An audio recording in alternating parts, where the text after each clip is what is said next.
اعوذ باللہ من الشیطان اللعین الرجیم بسم اللہ الرحمن الرحیم الحمد للہ الذی جعلنا من المتمسکین بولایت امیر المؤمنین واولادہ المعصومین صلوات اللہ علیہم اجمعین الحمد للہ علی ما انعم ولہ الشکر علی ما الہم والثناء بما قدم والصلاة والسلام والتحیۃ والاکرام علی سیدنا و مولانا حبیبنا و حبیب قلوبنا شفیعنا ابی القاسم محمد و آلہ الاطیبین الاطہرین العجمدین الامجدین الذین اذہب اللہ عنہم الرجس وطہرہم تطہیرا صلی علی محمد واللعنۃ الدائمۃ علی منکری فضائلہم وغاصبی حقوقہم من الآن الی قیام یوم الدین اما بعد فقد قال سبحانہ وتعالی فی کتابہ المجید وخطابہ الحمید وہو اصدق الصادقین وقولہ الحق بسم اللہ الرحمن الرحیم یا ایہا الذین آمنوا اتقوا اللہ وکونوا مع الصادقین صدق اللہ العلی العظیم ان اللہ وملائکتہ یصلون علی النبی یا ایہا الذین آمنوا صلوا علیہ وسلموا تسلیما اللہ آپ تمام حاضرین سے گزارش ہے آپ کے مرحومین کے لیے، شہدائے ملت کے لیے اور بالاخص ہمارے زیدی برادران کے خانوادہ کے تمام مرحومین کے لیے ایک دفعہ سورہ فاتحہ اور 3 مرتبہ سورہ توحید کی تلاوت فرمائیے۔ بسم اللہ الرحمن الرحیم الحمد للہ رب العالمین الرحمن الرحیم مالک ایاک نعبد صراط بسم اللہ الرحمن الرحیم قل هو اللہ بسم اللہ الرحمن الرحیم قل هو اللہ احد اللہ الصمد لم یلد بسم اللہ الرحمن الرحیم قل هو اللہ احد اللہ الصمد لم یلد ولم یولد ولم یکن اللہم اغفر للمؤمنین والمؤمنات والمسلمین والمسلمات الاحیاء منہم والاموات تابع اللہم بیننا و بینہم بالخیرات انکا مجیب الدعوات انکا علی کل شیء قدیر بحق محمد و آلہ الطیبین۔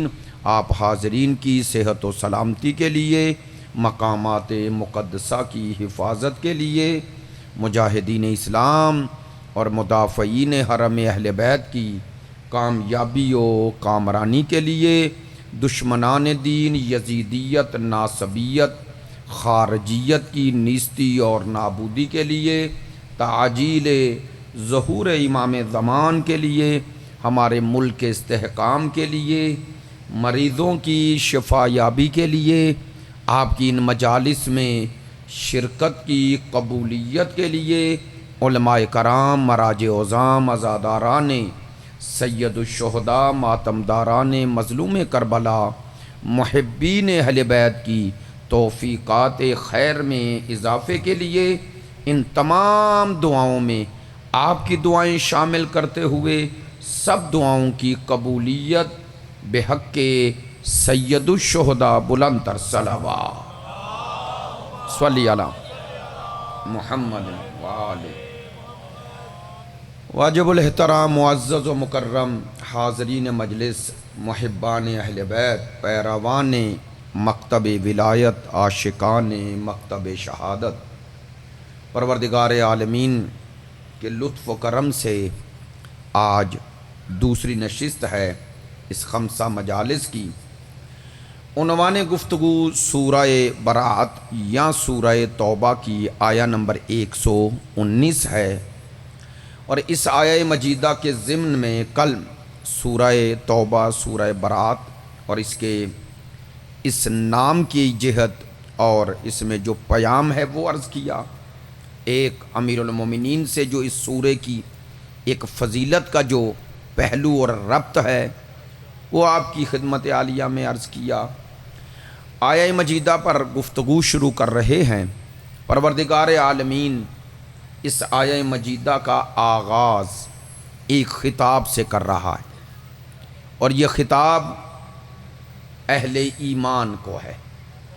یا ایھا الذین آمنو، اے ایمان والو، اے صاحبان ایمان۔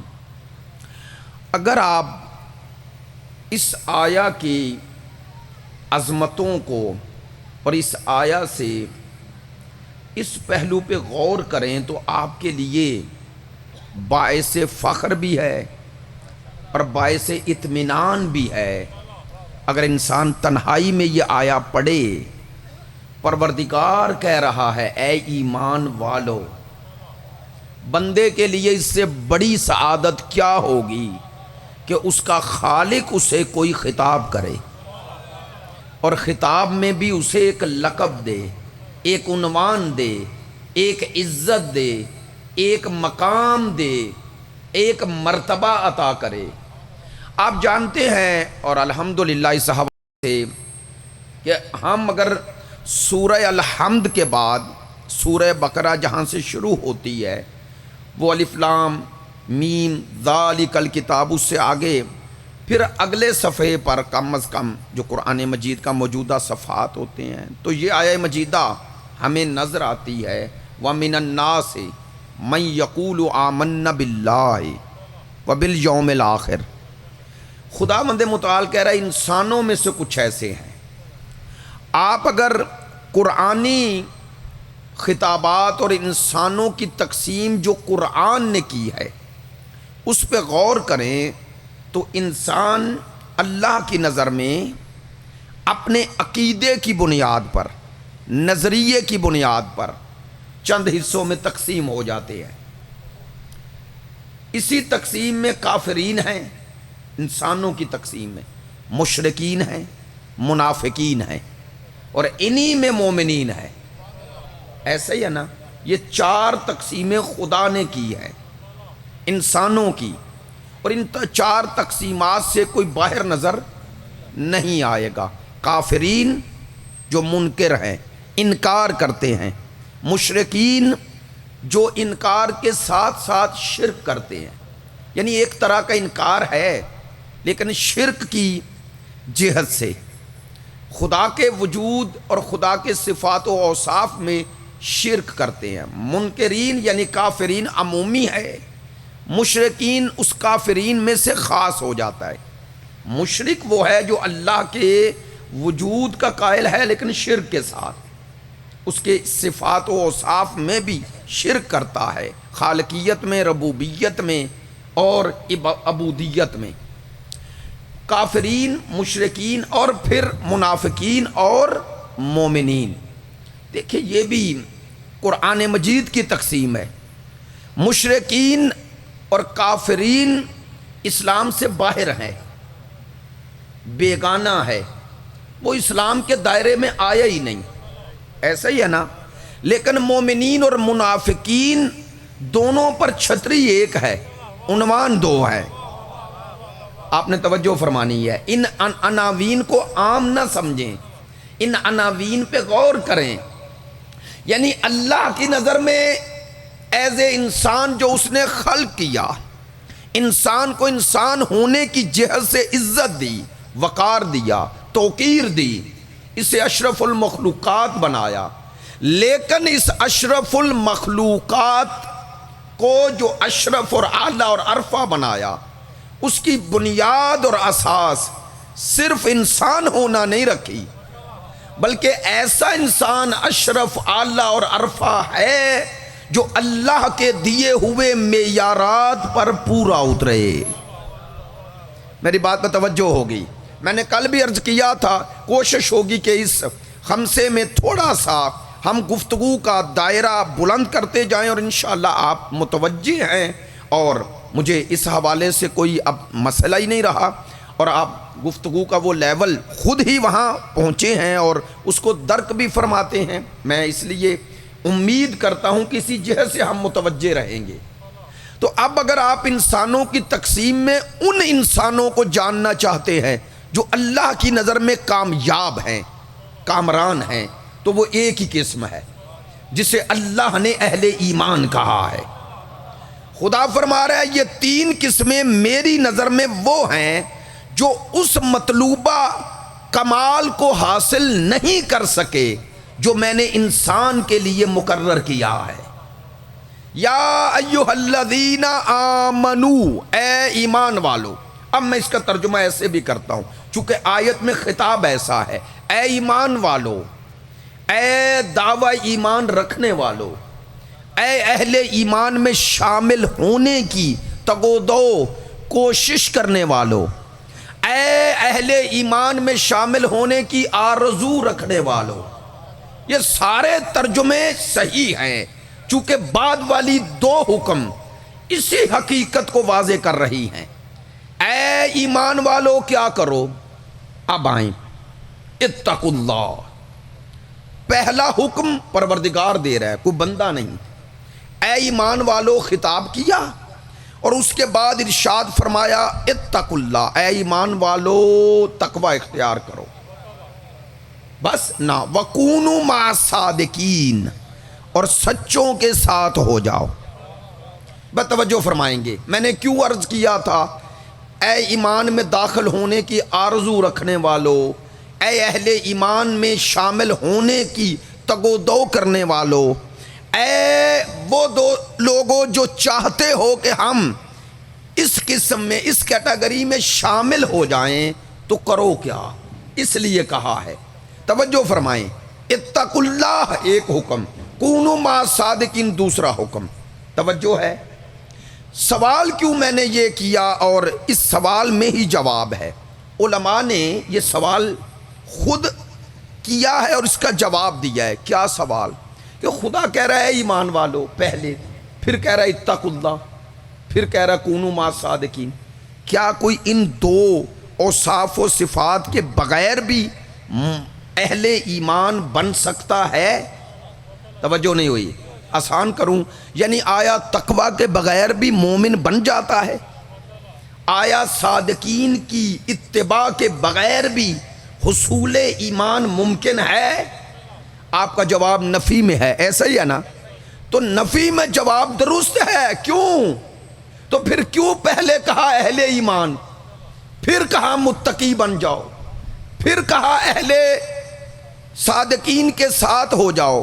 علماء فرماتے ہیں پروردگار نے پہلے ہمیں لقب دے کر، وہ لقب جو خدا چاہتا ہے ہم اس میں شامل ہو جائیں، وہ لقب پہلے دیا، شرائط بعد میں بیان کی، تاکہ ہر کسی کو پتہ چل جائے میں اہل ایمان میں شامل ہوں یا نہیں ہوں، اور اگر شامل ہونا ہے تو اس میں شامل ہونے کی خدائی شرائط کیا ہیں؟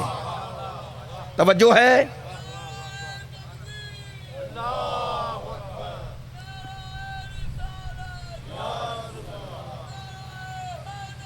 یا آئے، بہت شکریہ، ایک صلوات بلند آواز سے پڑھیے، صلی علی محمد وآل۔ انشاءاللہ آپ متوجہ ہیں تو بات کو اسی طرح ہم انشاءاللہ اسی تناظر میں آگے بڑھاتے جائیں گے، اور آپ کے تمام حضرات کے جو توجہ ہے مجھے محسوس بھی ہو رہی ہے الحمدللہ۔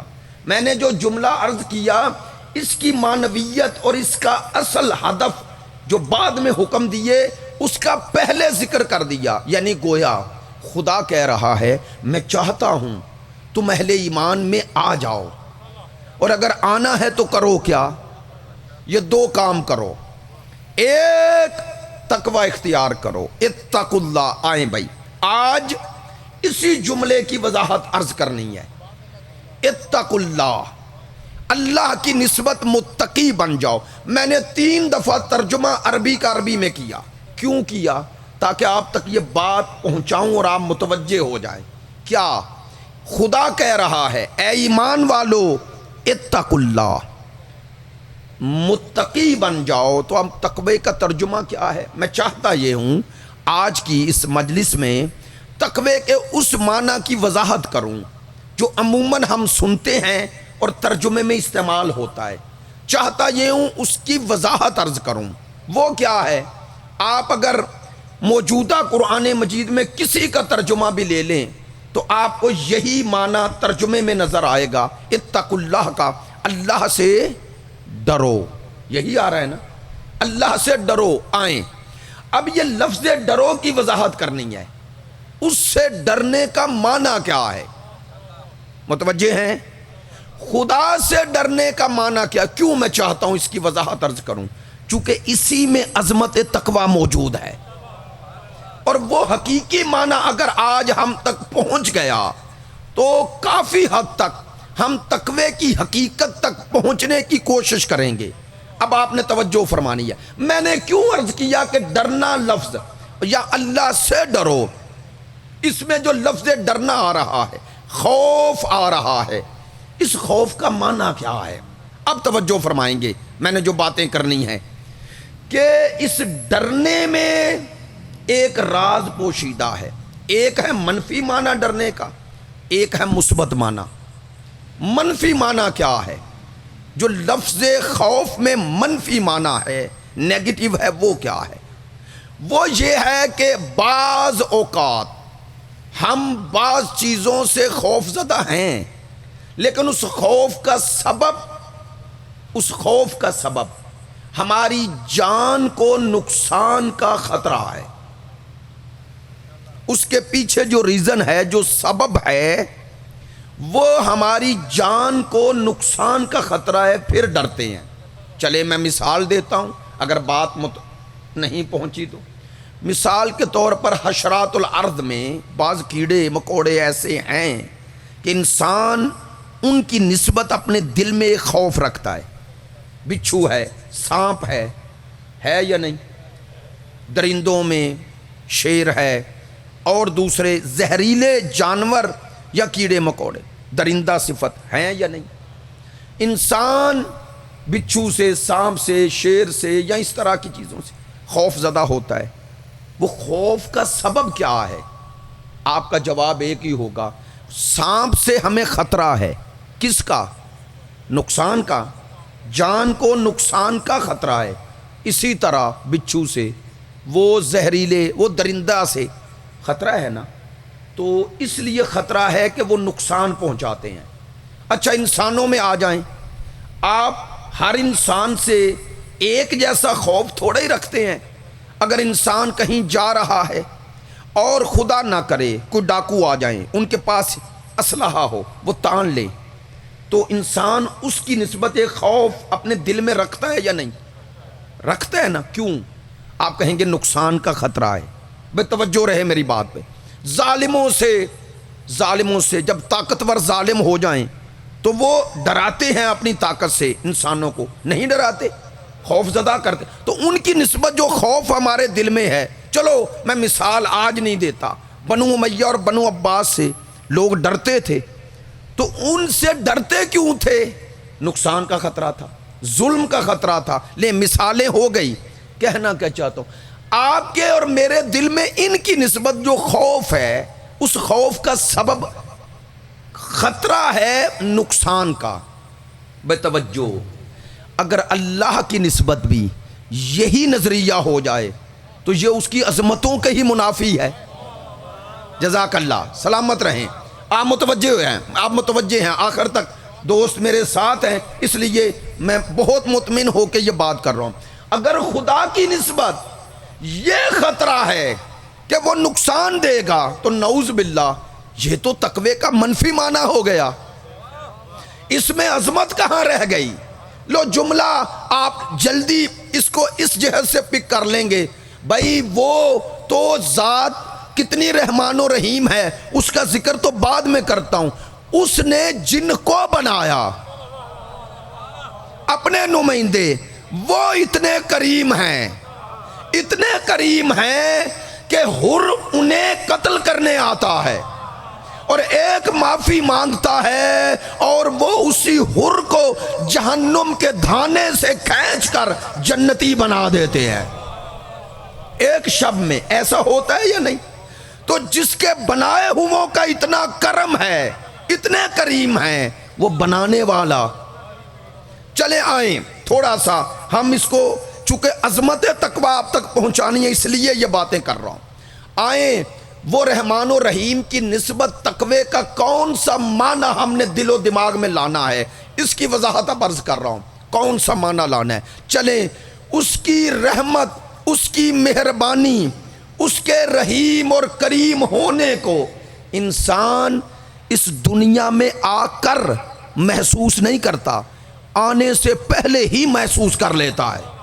کیسے؟ دیکھیں، اگر میں اور آپ وہ باتیں اب کرنے لگا ہوں جو میری اور آپ کی باتیں ہیں، ہم سب اسی عمل سے گزرے ہیں، اللہ نے ہمیں یہ دکھایا ہے کیسے۔ انسان دنیا میں نہیں آتا، پروردگار کی رحمت اس سے پہلے شروع ہو جاتی ہے، اس کی رحمت کا جلوہ پہلے نمایاں ہو جاتا ہے۔ متوجہ ہے کیسے؟ ابھی میں اور آپ دنیا میں نہیں آئے، دو شفیق پہلے بھیج دیتا ہے اور وہ میرے اور آپ کے آنے کا انتظار کرتے ہیں، انتظار بھی کرتے ہیں، اس کے باوجود انتظار کرتے ہیں کہ دنیا میں آنے والا انسان ان کے لیے بوجھ بن کے آئے گا۔ ذمہ داری بنے گا یا نہیں؟ اولاد ذمہ داری ہے یا نہیں؟ تو ذمہ داری سے بوجھ بڑھتا ہے نا۔ جب تک انسان کی شادی نہیں ہوئی بوجھ کم، شادی ہو گئی تو ذمہ داری بڑھ گئی۔ ذمہ داری بوجھ ہے نا انسان کے کندھوں پہ، شانوں پہ۔ صاحب اولاد ہو رہا ہے تو بوجھ بڑھ رہا ہے یا کم ہو رہا ہے؟ میرے ساتھ رہنا ہے، کم زیادہ ہو رہا ہے نا۔ تو کیا وجہ ہے؟ بوجھ بڑھ رہا ہے، پھر بھی صاحب اولاد ہونا چاہتا ہے، یہی اس کی رحمت ہے۔ لیں بھائی ماشاءاللہ سارے دوست احباب اتنے محبت سے سماعت فرما رہے ہیں کہ مجھے خوشی ہو رہی ہے۔ لو ایک جملہ کہتا ہوں، ہے بوجھ، ذمہ داری بڑھے گی اولاد کی، لیکن پھر بھی انسان صاحب اولاد ہونا چاہتا ہے۔ اللہ نے اس بوجھ کو کم کیسے کیا کہ بوجھ ہی نہ رہے؟ کیسے کیا؟ اللہ نے اولاد کی محبت کو اس بوجھ پہ غالب کر دیا۔ آئے ہائے ہائے ہائے، اب وہ بوجھ اب وہ بوجھ نہیں محسوس ہوتا، پیچھے جذبہ محبت آ گیا۔ توجہ ہے، اس کا معنی ہے جہاں محبت آ جائے وہاں بوجھ محسوس نہیں ہوتا، یعنی اس بوجھ کو محبت اپنے جذبے سے اس پہ غالب آ جاتی ہے۔ شاید اسی لیے اللہ نے آل محمد کی محبت کو اجر رسالت بنایا ہے کہ کوئی احکام ہمیں بوجھ نہ لگے۔ چلو اور آسان کرتا ہوں، اور ایک ایک میرا دوست عزادار اس جملے کو اور جہت سے محسوس کرے گا۔ خدا کی قسم جب محبت آ جائے تو وہ سختیاں نہیں رہتی۔ ہم نے دیکھا فروری کی سردی ہو یا جولائی کی گرمی ہو، کبھی بھی کسی عزادار کو عزاداری سے روک نہ پائی۔ تو وہ سردی یا گرمی پر جو شے غالب آ گئی اسی کا نام محبت حسین ہے۔ جزاک اللہ، بہت شکریہ، سلامت رہے۔ ایک صلوات بلند آواز سے پڑھیے۔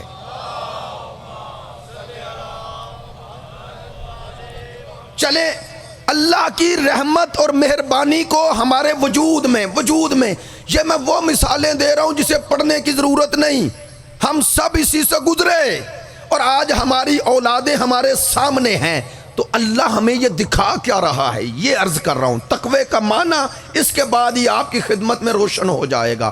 دیکھیں ابھی دنیا میں نہ آئے، دو شفیق پہلے انتظار کرنے لگے، اور اب خدا نے جو اس دنیا میں مجھے اور آپ کو لانے کا جو طریقہ اس نے طے کیا، اللہ اکبر، اتنا خوبصورت طریقہ کہ ان دو شفیق میں سے ایک کو اولاد کی ذمہ داری دی۔ کیا آپ ایسے ہی سمجھتے ہیں؟ ماں اپنے پورے وجود سے وجود دیتی ہے۔ بات جلدی میں کہہ گیا، ممبر پہ یہ باتیں اب ضروری ہو گئی ہیں تاکہ ہماری زندگیوں میں ایک اور انقلاب آئے جیسا ہمارا 12واں آقا اور مولا چاہتے ہیں۔ توجہ فرمائیں، یہ کوئی معمولی شے ہے؟ ممتا اور ممتا کی عظمتیں معمولی شے ہیں؟ معمولی کام ہے؟ بچہ دنیا میں آتا ہے تو پورے وجود کا حصہ بن کے آتا ہے۔ نہیں توجہ، میں اتنی ہی اشارے میں بات کر سکتا ہوں، اس کی رحمت کو درک کرو کہ جس ماں کے پاس ہمیں رکھا وہ ہماری وجہ سے وہ زندگی میں جب تک بچہ دنیا میں نہ آ گیا سکون اور آرام سے نہ سو سکی، لیکن وہ اپنے اس نہ سونے کو زحمت نہیں سمجھ رہی۔ ہائے ہائے ہائے ہائے ہائے، اولاد کی محبت اور ممتا نے اسے یہ سارے مصائب اور مشکلات برداشت کرنے پہ آمادہ کر دیا۔ بھائی توجہ فرمائیں، دنیا میں آ گیا انسان، اس کی رحمت کا جلوہ دیکھو، دنیا میں آ گیا پہلے دن کا بچہ، میں پہلے دن کی مثال عام بچوں کی دے رہا ہوں، پہلے دن کا بچہ، چند گھنٹوں کا بچہ، ہاتھ ہیں، پاؤں ہیں، آنکھیں ہیں، کان ہے، زبان ہے، بولنا، ان سب سے آتے ہی بچہ ان اعضائے جسم سے کام لے سکتا ہے؟ کوئی کام نہیں لے رہا، لیکن ہیں تو صحیح نا اس کے پاس۔ تو کس نے دیے؟ اس نے۔ یا اللہ تو نے دے کر بیکار کر دیے۔ 1 سال، 1.5 سال، 2 سال نہ چل سکتا ہے، نہ بول سکتا ہے، نہ دور تک دیکھ سکتا ہے، نہ سن کے سمجھ سکتا ہے۔ خدایا زبان دی بول نہیں سکتا، ہاتھ دیے چھو نہیں سکتا، آنکھیں دی دور تک دیکھ نہیں سکتا، کان دیے اونچی آواز سن نہیں سکتا، قدم دیے چل نہیں سکتا۔ پروردگار یہ سارے اعضاء دے کر بیکار کیوں بنا دیے؟ کہا ایک مدت تک اسی لیے بیکار رکھے کہ تمہیں یہ سمجھاؤں یہ تیرے نہیں میرے ہیں۔ آئے آئے، ان کا مالک تو نہیں میں ہوں۔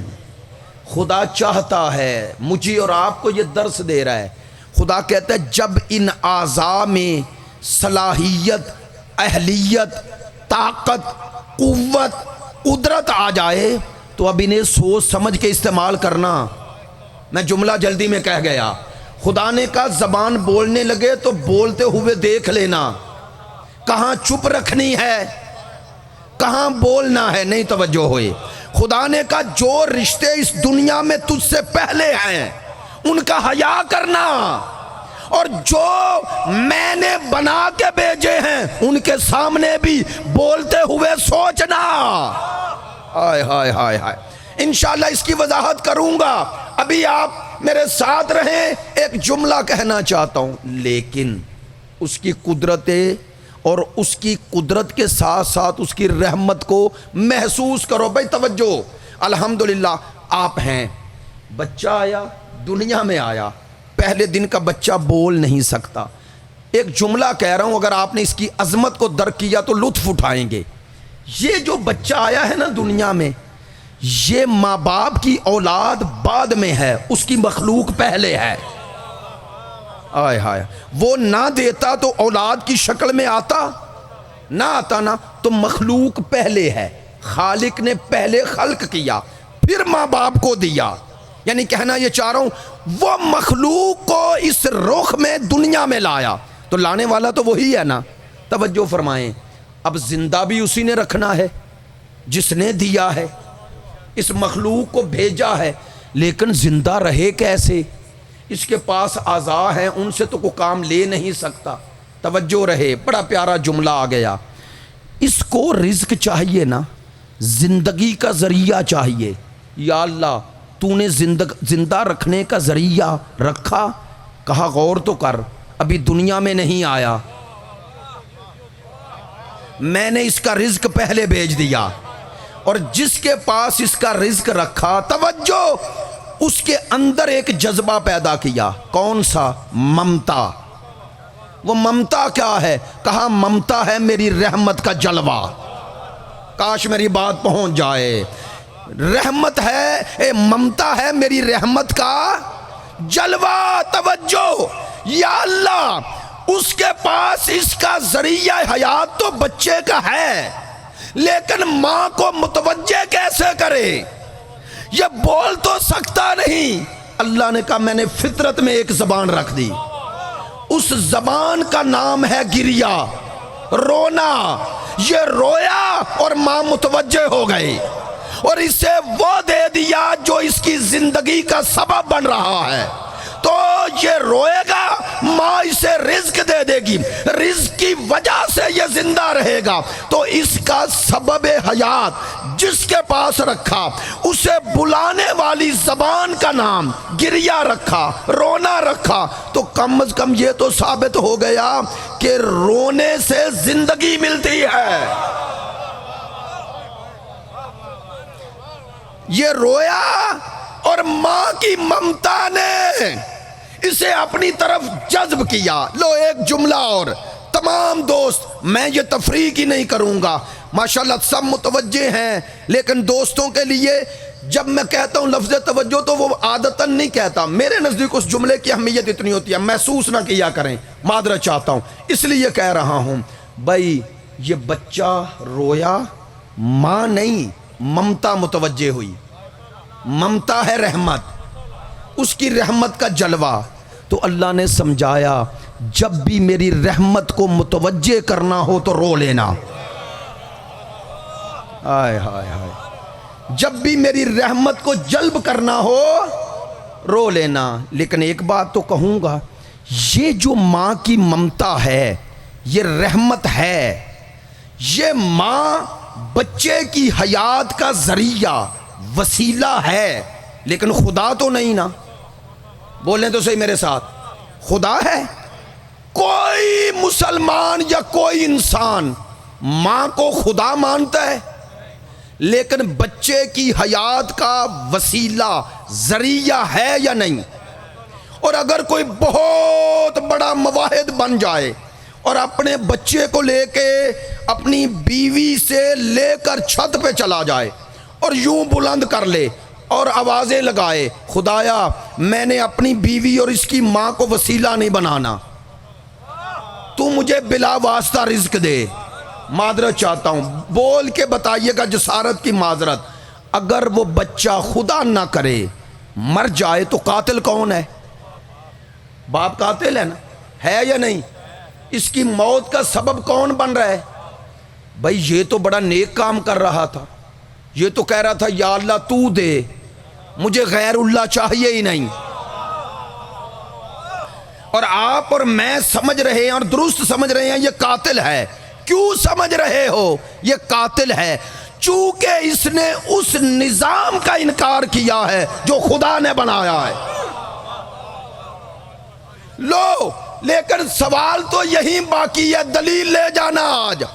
ہر انسان، مسلمان کی بات نہیں کر رہا، ہر انسان 99% ماں کی وجہ سے بچہ وہ رزق، وہ حیات کا وسیلہ پاتا ہے، تو ماں وسیلہ ہے، خدا نہیں۔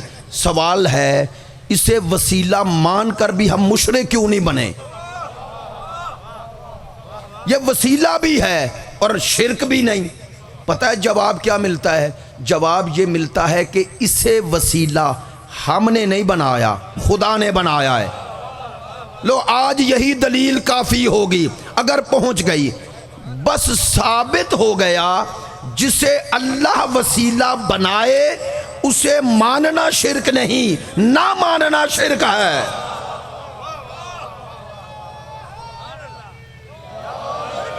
جسے اللہ وسیلہ بنائے اسے ماننا شرک نہیں، نہ ماننا شرک ہے۔ لو ہاتھ جوڑ کر سب مسلمان بھائیوں سے کہتے ہیں، ہم پنجتن کو وسیلہ مانتے ہیں، بناتے نہیں۔ ہم نے انہیں وسیلہ مانا ہے، بنایا نہیں۔ انہیں وسیلہ اللہ نے بنایا ہے، اللہ نے بنایا ہے۔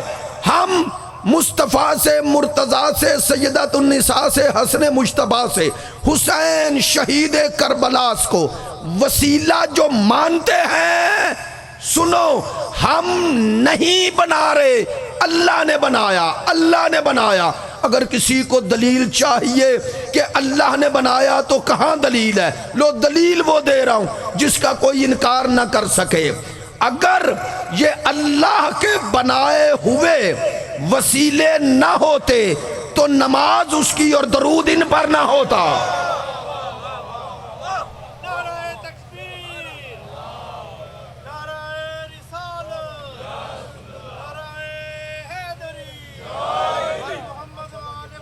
بہت شکریہ، جزاک اللہ، سلامت رہیں، صلی اللہ۔ میں نے ایک جملہ پچھلے سال ایک جملہ عرض کیا تھا کہ بعض لوگ یہ نعرے لگاتے ہیں کہ غیر اللہ سے مدد مانگنا شرک ہے۔ میں نے ممبر سے کہا تھا اور آپ نے تعجب کیا تھا اور درست تھا، اسی تناظر میں آ گیا تو کہہ رہا ہوں، میں کہتا ہوں درست ہے، غیر اللہ سے مدد مانگنا شرک ہے۔ غیر اللہ عربی کا لفظ ہے، آسان سلیس اردو میں کرو تو یہی ہوگا، جو اللہ کا غیر ہے، جو اللہ کا غیر ہے۔ پہلے بتائیں تو صحیح، پنجتن اللہ کے غیر ہیں؟ غیر سے مراد یہ نہیں کہہ رہا اللہ ہے، اللہ کے غیر نہیں۔ اگر غیر ہوتے تو نماز اس کی اور درود ان پر کیوں ہوتا؟ سننا، اگر غیر ہوتے تو گھر اس کا اور در ان کے لیے کیوں بنتا؟ اور آسان کروں، اگر یہ اللہ کے غیر ہوتے تو جنت اس کی اور سرداری ان کی کیوں ہوتی؟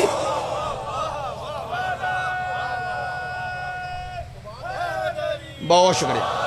اگر یہ اللہ کے غیر ہوتے، اچھا تو عرض کر رہا تھا، وہ خدا کی رحمت کو کہاں کہاں انسان محسوس کر رہے ہیں۔ دنیا میں آیا بچہ، یہ ماں کی ممتا اس کے لیے رحمت بن گئی۔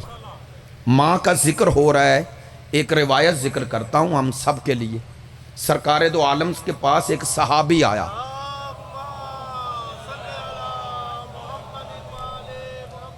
سرکار دو عالم پر بلند تر صلوات، صلی علی محمد و آل محمد۔ ایک صحابی سرکار کے پاس آیا، پوچھا یا رسول اللہ نیکی کرنا چاہتا ہوں، نیکی کس سے کروں؟ آپ نے فرمایا ماں سے۔ اچھا، پھر چپ ہو گیا، پھر پوچھا یا رسول اللہ ٹھیک ہے، پھر نیکی کرنا چاہتا ہوں کس سے کروں؟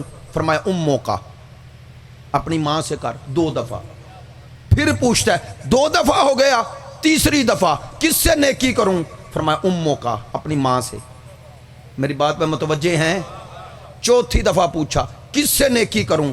کہا ابو کا، نہیں توجہ۔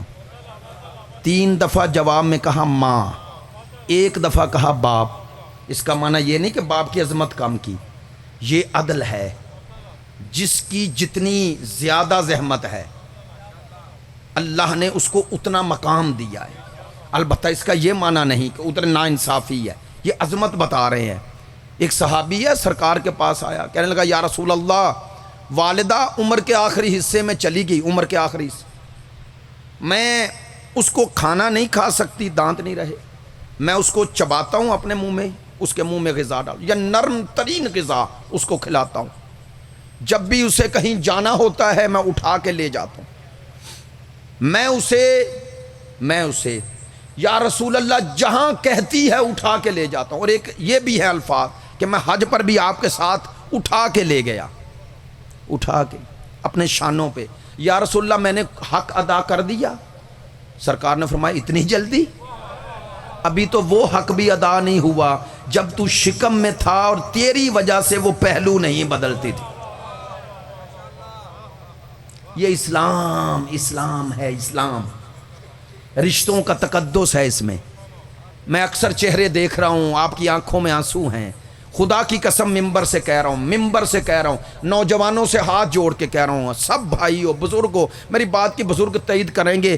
شاہ صاحب 2 سال، 1 سال اور آج 23 اگست کو میرے والد محترم پچھلے سال وفات ہوئی، تو 1 سال اور کچھ ماہ، واللہ 8 ماہ تک میں زندگی کا کوئی کام کرتا تھا، مجھے اپنا والد نہیں بھولتے تھے، اور مجھے پتا ہے تب احساس ہوا، میں جب بھی کسی کو بتاتا تھا نا، وہ پوچھتے تھے آغا صاحب والدین، میں کہتا ہیں، تو ایک جملہ بزرگ کہتے تھے جو ہمارے محترم ہیں، کہتے تھے قدر کریں۔ میں کہتا کیوں کہتا ہے ہر کوئی؟ واللہ میں نوجوانوں سے کہہ رہا ہوں، جب تک والدین ہیں یہ تمہارا خلا نہیں آیا، وہ تمہارے سر پہ سایہ ہے، اٹھ گیا تو پتہ چلے گا۔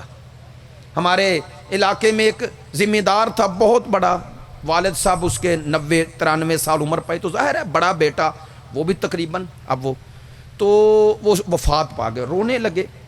تو مجھے یاد ہے میں بھی گیا ہوا تھا اپنے سسرال، میرا وہیں میرے تایا بھی رہتے تھے، تو میں بھی چلا گیا کہ افسوس کرتے ہیں، تو رو رہے تھے۔ میں نے ایسے ہی کہا، میں نے کہا چوہدری صاحب اب آپ بھی بڑھاپے میں والے، کہنے لگے قمی صاحب مسئلہ یہ نہیں جانا ہے، آج میرے سر پہ ہاتھ رکھنے والا چلا گیا، اب میں سب کے سر پہ ہاتھ رکھوں گا، مجھے پوچھنے والا چلا گیا کہ تیری حالت کیا ہے، تیرا حال کیا ہے۔ میرے ڈسکے میں دوست رہتے ہیں، کہتے ہیں میرا کاروبار میں نقصان ہو گیا، میرے بچے مجھے تانے دینے لگے، ابو آپ نے کبھی کام اس طرح نہیں کیا، اس طرح نہیں کیا۔ کہتے ہیں میری والدہ دور بیٹھی ہوئی تھی، بہت بڑھاپے میں تھی، پکارا، امانت نام تھا، میرے پاس آؤ، سر پہ ہاتھ رکھ کے کہتی ہے کوئی بات نہیں، دولت آ جائے گی، پریشان نہ ہونا، یہ ہے ماں جو تمہیں بزرگی میں بھی تمہاری ہے، اس کی بے لوث محبت ہے، بے لوث۔ لیکن ایک جملہ الحمدللہ آپ متوجہ ہو گئے، خدا ہم سب کو اس رشتوں کی قدر کرنے کی توفیق عطا فرمائے۔ میں یہ بات اللہ کی قسم پتہ نہیں اچانک ایسے ہی ذہن میں آ گئی اس تناظر میں تو کہہ دی، لیکن ایک جملہ اور کہتا ہوں، اب ماں کی عظمتوں کے باوجود کہوں گا تاکہ عظمت اہل بیت آپ کی نظروں میں بلند رہے۔ کیسے لے؟ یہ تو طے ہے نا، ماں کی ممتا رحمت ہے، لیکن یہ رحمت صرف اپنی اولاد کے لیے ہے، ایسے ہی ہے نا؟ شاید اس کی رحمت کا دائرہ اولاد تک ہی ہے نا، دوسرے کی اولاد کے لیے تو رحمت اس کی ماں ہے، ایسا ہی ہے۔ تو کائنات میں ہر ماں کی رحمت اولاد تک محدود ہے۔ عجیب ہے، جس کی رحمت محدود ہے اسے وسیلہ بنانا شرک نہیں، اور جو عالمین کے لیے رحمت ہے، سوچیں جب اس کی رحمت کا چھوٹا سا جلوہ ماں ہے اور ہم اس کی رحمت کو درک نہیں کر سکتے، تو جسے اس نے ذرے ذرے کے لیے رحمت بنا کے بھیجا ہے، جو عالمین کے لیے رحمت ہے۔ سلامت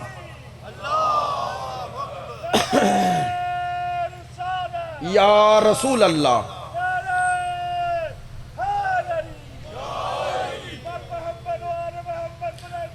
صلوات صلی علی محمد و آل محمد۔ چلے آئیں آج تقوی کا معنی اب ان ساری مثالوں سے، بھائی توجہ ہے میری طرف انشاءاللہ، نتیجہ جو اتنا مہربان، جو اتنا رحمان، جو اتنا رحیم، جو اتنا کریم، جو مجھ سے زیادہ خیر خواہ، اس سے ڈرنے کا معنی کیا ہے؟ تقوی کا وہ کون سا معنی ہے جو خدا چاہتا ہے؟ ڈرنے کا، اس سے خوف زدہ ہونے کا معنی ہے کیا؟ آئیں اب عرض کرتا ہوں۔ ابھی میں نے عرض کیا کہ آپ دنیا میں بعض چیزوں سے، انسانوں سے خوف زدہ ہوتے ہیں، لیکن نقصان کا خطرہ ہوتا ہے، اس لیے اب توجہ ہے انشاءاللہ، بات اب جلدی پہنچ جائے گی اور نتیجے تک پہنچ گئی۔ یہ تو میں نے ان انسانوں کا ذکر کیا جن سے ہمیں خطرہ ہے۔ ایک خوف دل میں ہوتا ہے، وہ خطرے کی وجہ سے نہیں ہوتا، اس کا سبب ایک اور ہے، وہ کیا؟ وہ ذکر کر رہا ہوں۔ دیکھیں میں آپ کے سامنے بیٹھا ہوں، بعض میرے بزرگ ہیں، سادات ہیں، مومنین ہیں، عزادار ہیں، مجھے اتنے سال آتے ہوئے ہو گئے، بعض سے ایک آشنائی محبت، لیکن آپ میری موجودگی میں کم از کم جس کے دل میں میری محبت اور عظمت ہے، یا کوئی بھی، میں تو کچھ بھی نہیں، وہ جتنی عزت دل میں میری کرتا ہے ایک احساس کرے گا، کیا ایسا کام نہیں کرے گا جو مجھے ناپسند ہو، کم از کم۔ چلو میں تو پھر بھی ایک طالب علم ہوں، اگر میرے اور آپ کے بیٹھے ہوئے، مثال دے رہا ہوں، آیت اللہ سیستانی آ جائیں تو میں ایسے ہی بیٹھا رہوں گا؟ میرے اندر تبدیلی آئے گی نا؟ اچھا آیت اللہ سیستانی بیٹھے ہوئے ہیں، آپ کی اور میری حالت چینج ہو گئی، ہم نے اپنے آپ کو زیادہ سمیٹ لیا، ایسا ہی ہے نا؟ جتنی تھوڑا سا اعتماد سے بات کر رہا ہوں، ان کی وجہ سے اور اعتماد کم ہو جائے گا نا؟ تو یہ جو میرے دل و دماغ پر جو اثرات ہوئے، یہ کیوں ہوئے؟ آپ کا جواب یہ ہے، میرے اور آپ کے دل میں ان کی عظمت ہے۔ بات بڑی پتے کی، اگر آپ نے توجہ رکھی، عظمت کی وجہ۔ اچھا آغا سیستانی بیٹھے ہوئے ہیں اور امام زمان کا نائب خاص آ جائے، کیا آغا سیستانی ایسے ہی رہیں گے؟ بولتے آئیں نہیں۔ اچھا وہ نائب خاص چاروں بیٹھے ہوئے ہیں اور آقا و مولا امام زمان آ جائیں، لیں میں نے جملے کہے اور آپ پھر رونے لگے، آپ کی آنکھوں میں آنسو آ گئے، بولنا امام آ جائیں، میری اور آپ کی حالت کیا ہوگی؟ ہمارے دلوں پر ایک روب، دبدبا، ہیبت آئے گی یا نہیں؟ آ جائے گی۔ توجہ، 12ویں آقا ہیں اور 11ویں آ جائیں تو 12ویں پہ اثرات، جملے بدل رہا ہوں، اب 11 ہیں اور علی آ جائیں، میری اور 11 ائمہ کی حالت کیا ہوگی؟ بولتے آئیں، چینج ہو جائے گی۔ اچھا وہ 12 کے 12 ہیں اور سرکار آ جائیں،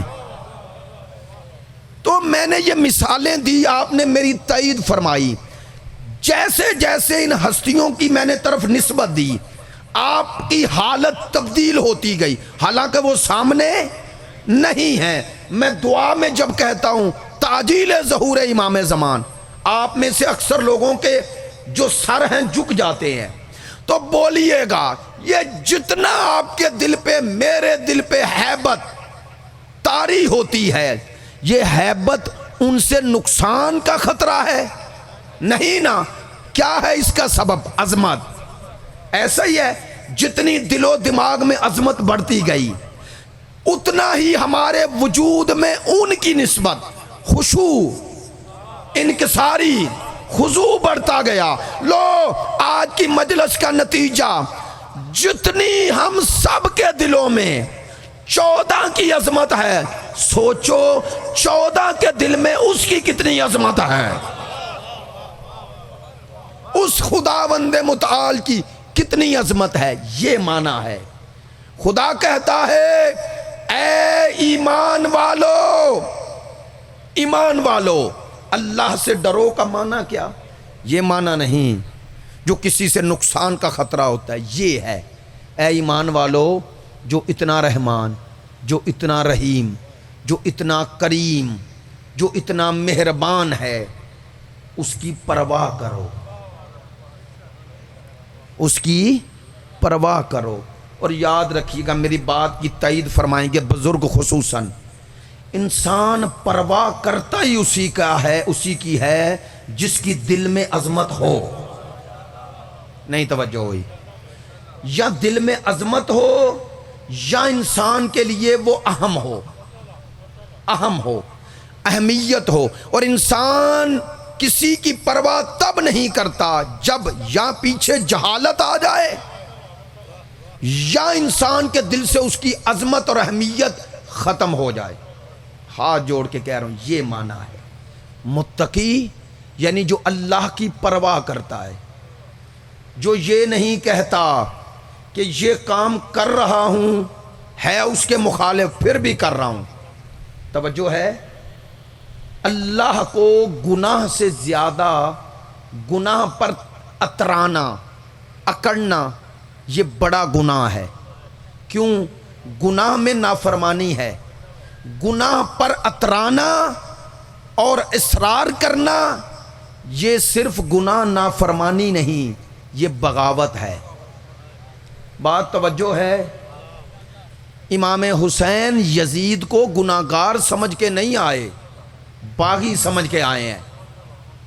وہ دین کا باغی تھا، کاش میری بات پہنچے۔ اگر یزید گناہگار ہوتا ملعون، ممکن ہے حسین اسے نصیحت کرتے، وہ نصیحت سے اوپر چلا گیا۔ باغی تھا، باغی، وہ دین کا باغی تھا۔ تو امام حسین نے بتایا باغیوں کا مقابلہ کرو، گناہگاروں کو قریب کرو، انہیں احساس گناہ یعنی توبہ کا احساس پیدا کرو کہ مالک تجھے مہلت دے رہا ہے، مہلت دے رہا ہے۔ کس کے بعد؟ اس گناہ کے بعد بھی، اس گناہ کے بعد بھی جو کر رہے ہو۔ میری بات پر توجہ فرمانا۔ کہتے ہیں کسی نے پوچھا خدا کا عذاب کیا ہے؟ تو جواب ملا ہر جگہ اس کا عذاب یہ نہیں کہ تنگ دستی آ جائے، بعض اوقات اس کا عذاب اس سے بڑا ہے۔ وہ کیا؟ فرمایا وہ رزق نہیں چھینتا، سجدے کی لذت چھین لیتا ہے، سجدے کی لذت چھین لیتا ہے۔ انسان کو گناہ نہیں لگتا۔ بھئی میری بات پہ توجہ ہے۔ اتقوا اللہ، اے ایمان والو، جملہ بدل دوں، اے علی والو، اے حسین والو، اے پنجتن سے محبت کا دعویٰ کرنے والو، خدا کہہ رہا ہے میں نے تمہیں 14 دیے، میرے اس احسان کا بھی تم حق ادا نہیں کر سکتے کہ میں نے تمہیں انسان بنایا، انسان سے مسلمان بنایا، مسلمان سے حسینی بنایا، مومن بنایا، مولا کی ولایت عطا کی۔ اے ایمان والو میری پرواہ کرو، میری نسبت بے پرواہ نہ ہو جاؤ۔ لو بھئی آج آیت کا پہلا رخ آپ کی خدمت میں عرض کیا۔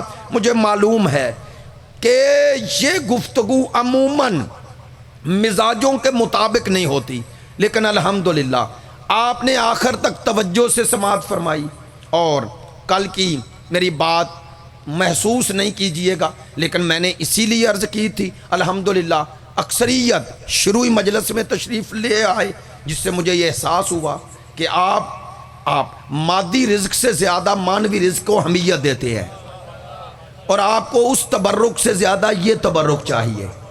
وہ تو جسم کا تبرک ہے، جو کھا بھی لوگے تو جسم کا حصہ بن جائے گا، ہے متبرک، لیکن یہ تبرک یہ ہے تبرک، یہ روح کا حصہ بن گیا تو قبر تک ساتھ جائے گا، یہ قبر تک ساتھ جائے گا۔ اے ایمان والو، اللہ کی نسبت اپنے دل میں وہ خدا کی اہمیت کا احساس کرو۔ خدا کہتا ہے اگر تم اس حد کو توڑ چکے ہو نا، توجہ بھائی، واپس پلٹنا چاہتے ہو، خدا کہتا ہے میں نے پلٹنے کا راستہ بند نہیں کیا، پلٹ آؤ۔ یہ پلٹنے کا نام ہی توبہ ہے۔ توجہ ہو گئی؟ پھر آپ کے ذہنوں میں تقویٰ کسے کہتے ہیں؟ لو کل انشاءاللہ اس کے حوالے سے قرآنی آیات کی روشنی میں کچھ اور وضاحت کروں گا۔ ایک جملہ ضرور لے جاؤ۔ تقویٰ عربی نقطہ نظر سے وقایتی وقایت، اس کا معنی ہے بچانا۔ اے ایمان والو اپنے آپ کو بچاؤ، کس سے؟ ہر اس کام سے بچاؤ جو اس کی ناراضگی کا سبب بن جائے۔ اگر میرے اور آپ کے دل میں یہ احساس پیدا ہو جائے، احساس، معصوم سے پوچھا گیا، بے توجہ ہے، معصوم سے پوچھا گیا آپ کیا چاہتے؟ ہم کبھی گناہ نہ کریں۔ توجہ، امام نے فرمایا چاہتے یہی ہیں، لیکن پھر بھی کرو گے، تو پھر آپ کیا چاہتے ہیں؟ معصوم سے پوچھا صحابی نے۔ امام نے فرمایا چاہتے یہ ہیں اگر کبھی گناہ ہو جائے تو پلٹ آؤ، ٹھہرے نہ رہو، متکبر نہ بنو، پلٹ آؤ، توبہ کی طرف پلٹ آؤ، پلٹ آؤ۔ تقویٰ کس شے کا نام ہے؟ اگر دو مرحلے ہیں، اگر میں گناہ کی طرف جا رہا ہوں اور یہ سوچ کے رک جاؤں کہ وہ دیکھ رہا ہے، اور یہی رکنے کا نام تقویٰ ہے۔ اگر میں مسجد سے باہر نکلا اور میرے دل میں یہ احساس آ گیا، میں نے وہاں خدا کے حضور اعلان کیا ہے ایاک نعبد و ایاک نستعین، تیرا ہی بندہ ہوں، تو اس کا بندہ صرف مسجد میں تھوڑا ہی ہوں، یہ گلی میں بھی ہوں، یہ محلے میں بھی ہوں، یہ ہر جگہ ہوں۔ اگر مجھے یہ احساس کہ میں اس کا بندہ ہر دم ہوں مجھے روک لے، تو میں ادنا طالب علم آپ کو یہ بشارت دے رہا ہوں، اگر یہ احساس مضبوط ہو جائے، جتنا مضبوط ہوتا جائے گا، دو کام، دو اعزاز تمہیں مل گئے، ایک اللہ کا قرب مل گیا، دوسرا تقویٰ میں شامل ہو گئے، متقین میں شامل ہو گئے۔ تم نے اور میں نے اپنے آپ کو کم از کم اتنا بچا لیا۔ یہی احساس دل میں آ جائے تو انسان حر بنتا ہے۔ میں نے ابھی کہا تھا یزید اور حر میں فرق تھا، حسین یزید کے مقابلے پہ آئے، اسے قبول نہیں کیا چونکہ وہ باغی ہے، حر کو قبول کر لیا چونکہ وہ باغی نہیں، وہ گناہگار ہے، وہ پلٹنا چاہتا ہے، حسین نے لے لیا۔ آئیں ہم سب یہ حر بننے کی کوشش کریں، اس آخری دائرے پہ نہ جائیں، اس منبر سے جو آپ کو باغی بنائے، باغی معذرت چاہتا ہوں جملہ سخت نہ ہو جائے، اس منبر کو حسین کا منبر تب بنے گا جب یہاں سے باغی نہ بنائے جائیں، جہاں سے حر بنائے جائیں، یہاں دلوں میں اللہ کی نسبت جرت پیدا نہ ہو، اللہ کی نسبت ایک احساس ذمہ داری پیدا ہو۔ وہ احساس ذمہ داری کیا ہو جسے میں نے دہرایا بار بار، اللہ کی قسم میری نظر میں یہ مادی نعمتیں کچھ بھی نہیں، یہ تو دشمنان آل محمد کو بھی ملی۔ سب سے بڑی اللہ کی رضا کا نام 14 کا ملنا ہے، ان کی امامت کا ملنا ہے، حسین کی عزاداری کا ملنا ہے، حسین کے غم میں رونے کی سعادت کا ملنا ہے، حسین کے لیے عزاداری کرنے کا اعزاز ملنا ہے۔ جملہ بدل دوں، اللہ کی نعمتوں میں ایک نعمت یہ ہے کہ مجھے اور آپ کو حسین کی زیارت کا شرف مل جائے۔ ایام چہلم ہیں، نبی زادیاں کربلا سے واپس جا رہی ہیں۔ میں ہر سال ایک مصائب پڑھتا ہوں اور مجھے بڑا پیارا جملہ لگا، ہمارے ایبٹ روڈ کے بزرگان ہیں سید بدر شاہ صاحب، بڑا پیارا جملہ ایک کہا، بزرگ ہیں ساری زندگی علماء کو سنا، کہنے لگے قبلہ فضائل میں ہوتا ہے تکرار نہ ہو، مصائب تو تکرار ہے ہی نہیں۔ بڑی پیاری بات کہی، کہنے لگے ہر جگہ کا مصائب وہی جگہ کا ہے، یہ تکرار تھوڑا ہی ہے۔ کیوں؟ کہتے ہیں مصائب کیفیت کا نام ہے، کیفیت کا نام ہے۔ اس لیے کہہ رہا ہوں کہ ہر سال یہ مصائب پڑھتا ہوں تو اہل سنت بھائیوں کو بھی دعوت دیتا ہوں، آؤ میں عرض کر رہا ہوں ممبر سے، پوچھتے ہیں نا لوگ صحابہ کو کیا مانتے ہیں، آؤ ایک صحابی کی زبان سے نبی زادیوں کی مصیبت سناتا ہوں۔ صحابی ہے اور نام ہے حضرت سہل سعدی، بہت عظیم صحابی، سعد بن عبادہ کے خاندان سے، سہل سعدی۔ یہ کہتے ہیں کہ میں کربلا کے واقعے سے بہت پہلے، بلکہ کہتے ہیں یزید حکمران بھی نہ بنا تھا ابھی، کہتے ہیں میں چھوڑ کر مدینہ اپنے کاروبار کے سلسلے میں، شام چونکہ مرکز تھا تو کہتے ہیں میں شام کے ساتھ فلسطین آج کا، اس دور میں آپ جانتے ہیں فلسطین شام کا حصہ تھا، لبنان بھی، یہ سارے شام کے حصہ تھے، شامات کہا جاتا۔ کہتے ہیں میں فلسطین رہتا ہوں، مجھے کچھ پتہ نہیں کیا ہو گیا، اتنا معلوم ہے یزید حکمران ہے لیکن باقی معلوم نہیں۔ توجہ فرمانا، کہتے ہیں ایک دن دل اداس ہوا، دل چاہا اپنے رسول کی زیارت کو چلوں، مدینے جاؤں، سرکار کو سلام کروں، کہتے ہیں اب فلسطین کے راستے، جو آج کی فلسطین، دمشق آیا. کہتے ہیں جب دمشق میں آیا تو 4 سفر تھی جن کی توجہ ہے. 4 سفر، ماہ سفر کی 4 تھی.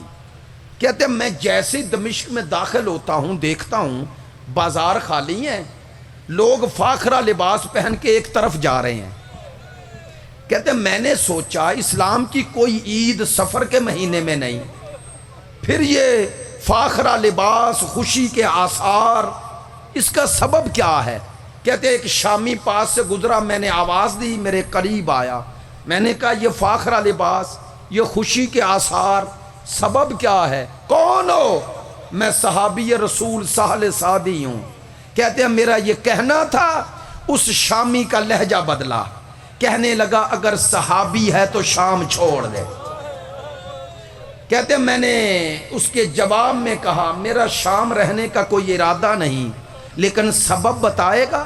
کہا سبب بتا دیا تو مر جائے گا. کہتے ہیں میری گھبراہٹ اور بڑی، تعجب اور بڑا. میں نے کہا بتاتے کیوں نہیں ہو؟ اچھا ہمت ہے تو وہ سامنے بازار میں چلے جاؤ. کہتے ہیں بابو سعاد کے بازار کی طرف اشارہ کیا. کہتے ہیں اب میں نے سوال نہیں کیا. کتاب کا نام مصائب آل محمد، بہار الانوار، متعدد کتابوں میں ہے. کہتے ہیں میں نے استفسار نہیں کیا، تیز قدموں چلا اور اسی بازار پہنچا. کہتے ہیں بازار آتا ہوں تو کیا دیکھتا ہوں، سارا بازار لوگوں سے بھرا ہوا ہے. ایک جم غفیر ہے، چھتوں پر بھی لوگ، بازار میں بھی لوگ. کہتے ہیں اتنا رش دیکھ کر میں نے کہا خدا خیر کرے. اتنے میں کہتے ہیں میرے سامنے کچھ نیزے آئے، نیزے کی نوکوں پہ کچھ سر نظر آئے. سروں پہ نظر پڑی تو کہتے ہیں بے ساختہ ان چہروں کی نورانیت دیکھ کے میں نے بے ساختہ کہا ان کے چہروں کی نورانیت بتا رہی ہے یہ اللہ کے ولی ہیں، خدایا خیر کر. کہتے ہیں ایک ایک چہرے پہ نظر کرتا ہوں، میرے سامنے سے گزر جاتا ہے. کہتے ہیں ایک چہرے پہ نظر ٹک گئی، جدھر جدھر وہ جا رہا ہے میں نظر اسی پر رکھے ہوئے ہے. اور پتہ ہے حضرت سہل کہتے ہیں دل میں کہتا ہوں یا اللہ جو میں سوچ رہا ہوں یہ وہ نہ ہو، خدایا یہ تو مجھے حسین لگتا ہے، نبی کے نواسا لگتا ہے. کہتے ہیں لیکن مجھے یقین نہیں آ رہا تھا کہ حسین کا سر بازار شاہ. کہتے ہیں یہ سوچ رہا ہوں، سر میرے سامنے سے دور ہوا تو کچھ ناکے میرے سامنے آ گئے. کہتے ہیں اسی حال میں ناکوں پہ نظر پڑی تو اب نظر اٹھی نہیں. کیوں؟ کہتے ہیں ناکے پہ کچھ بیبیاں سوار ہیں جنہوں نے اپنے چہروں کو بالوں سے چھپایا ہوا ہے. کہتے ہیں یہ انداز دیکھ کے مجھے یقین ہو گیا لٹنے والے کوئی شریف ہیں، لیکن پوچھوں تو کس سے پوچھوں؟ کہتے ہیں اتنے میں ناکے پہ ایک چھوٹی سی بچی پہ نظر پڑی. میں تیزی سے مجمع کو چیرتا ہوا ناکے کے قریب آیا. میں نے بلند آواز سے ناکے پر بیٹھی بچی کو سلام کیا، السلام علیک یا جاریت اللہ، اے کنیز خدا میرا سلام. حضرت سہل کہتے ہیں میرا سلام کرنا تھا، اس بچی کی صدا آئی کہ تیرے سلام کا انداز بتا رہا ہے تو شام کا باسی نہیں ہے. ہاں بی بی میں شام کا رہنے والا تو نہیں، لیکن آپ کو پتا کیسے چلا؟ سہل کہتے ہیں بچی کے جواب سے میرا جگر پھٹ گیا. بچی نے کہا جب سے اس بازار میں آئے ہیں یا پتھر ملے یا تانے ملے تو پہلا ہے جس نے سلام کیا. کہا ہاں آپ نے درست پہچانا، میں صحابی رسول سہل ہوں. حضرت سہل کہتے ہیں میرا یہ کہنا تھا. اس بچی نے ایک دفعہ اپنا لہجہ بدلا، کہا اگر صحابی ہے تو نظریں جھکائے رکھنا. میں نے کہا آپ بھی تعارف کروائیں، آپ کون ہیں؟ کہا تو صحابی ہے اور میں نبی زادی ہوں. آپ کون ہیں؟ انا سکینہ بنت الحسین. کون حسین؟ کہا تیرے ہمارے نبی کا نواسا حسین، وہ جو سامنے سر ہے نا وہ حسین کا، وہ میرے بابے کا، وہ تیرے نبی کے نواسے کا سر ہے۔ ایک دفعہ سہل کی چیخ بلند ہوئی، گریہ کر رہا ہے کہ اتنے میں سہل کہتے ہیں کہ حسین کی بیٹی نے ایک سوال کیا، میرا تعجب بڑھا، بتاؤں کیا سوال کیا؟ کہا صحابی رسول تیرے پاس کچھ دینار ہیں؟ کہتے میں نے کہا آل محمد اور اس حال میں مجھ سے کچھ مانگے؟ کہا آپ کو چاہیے؟ نہیں۔ تو کیوں مانگے؟ میرے پاس 400 دینار ہیں۔ کہا اپنے لیے نہیں چاہیے۔ اور سادات و مومنین اور شیعہ سنی بھائیو آؤ سنو، آل محمد کے گھر کی غربت سنو۔ کہتے میں نے پوچھا حسین کی بیٹی آپ کو کیوں چاہیے؟ کیوں پوچھا؟ کہا مجھے نہیں چاہیے، یہ 400 دینار آگے لے جا، جنہوں نے میرے بابے کا سر اٹھایا ہوا ہے انہیں لالچ دے کے سر دور کر دے۔ کیوں؟ کہا سارے میرے بابے کا سر دیکھیں گے، ذرا بازار دیکھ، میری پھپھیوں کا ننگا سر دیکھ۔ ہر نظر اس طرح ہے کہ ہمیں اذیت دے رہی ہے۔ کہتے ہیں میں نے اپنا انداز بدلا، روتے روتے عرض کیا بی بی کوئی مرد بھی بچا ہے؟ بس زحمت ختم۔ کہا اگر ہو سکے تو پشت پر دے۔ کہتے ہیں میں نے مجمع میں دیکھا، گلے میں توق، ہاتھوں میں ہتھکڑیاں، پاؤں میں زنجیر، ایک ساتھ 5 سال کا خوبصورت بچہ۔ میں نے مجمع کو چیرا، مجھے اندازہ ہو گیا خاندان نبوت کی کوئی فرد ہے۔ قریب آیا، السلام علیکہ ایھا الاسیر۔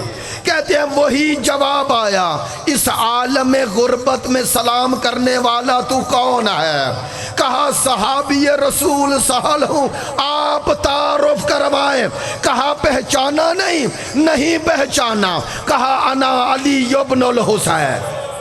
جواب آیا میں حسین کا بیٹا زین العابدین ہوں، تیرا چوتھا امام ہوں۔ بس زحمت ختم۔ کہتے ہیں میں نے روتے روتے کہا کہ اے رسول زادے، اے حسین زادے، میں مدینے جا رہا ہوں، اس امت اور یزیدیوں پہ لعنت کروں گا، آپ کے نانا سے شکایت کروں گا، میرے دل کی حسرت ہے آپ کے کسی کام آ جاؤں، قیامت کے دن آپ کی دادی سے شفاعت کا حقدار بن جاؤں۔ کہا اگر ہو سکے تو امامہ اتار سکتا ہے؟ کہتے ہیں میں نے جلدی سے اتارا، حکم فرمائیں۔ کہا اس کا ٹکڑا الگ کر۔ کہتے ہیں میں نے ٹکڑا الگ کیا۔ کہتے ہیں ایک دفعہ نبی کے اس اولاد نے، حسین کے بیٹے نے مجھے کہا ذرا میری پشت پر آ، میری گردن سے کپڑا ہٹا، توق اور میری گردن کے درمیان میں اس امامے کا یہ ٹکڑا رکھ دے، توق مجھے اذیت دے رہا ہے۔ سن رہے ہو؟ ایک دفعہ سہل پشت پہ آئے، گردن پہ نظر پڑی، منہ پیٹنا شروع کیا، کہنے لگا مولا میں کپڑا کہاں رکھوں، تیری گردن کا گوشت توق کھا گیا، مجھے ہڈیوں کے سوا۔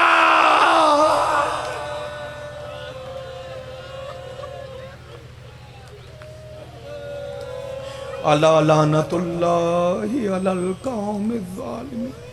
خدایا بے حق محمد و آل محمد ہماری اس عبادت کو شرف قبولیت عطا فرما، ہم سب کا خاتمہ بالخیر فرما۔ ہمیں پروردگار اس دنیا میں ان ہستیوں کی ولایت و اطاعت و محبت اور اس دنیا میں ان کی شفاعت سے بہرہ فرما۔ خانوادہ زیدی پر پروردگار جو اس دنیا سے چلے گئے ہیں ان کی قبور کو نور ولایت سے منور فرما، جو باقی ہیں صحت و سلامتی کے ساتھ طول عمر عطا فرما۔ حاضرین پہ اپنی رحمت نازل فرما۔ ہمارے آقا و مولا امام زمان کے قلب کو ہم سے راضی و خوشنود فرما، ہمارا شمار ان کے منتظرین میں فرما، بحق محمد وآلہ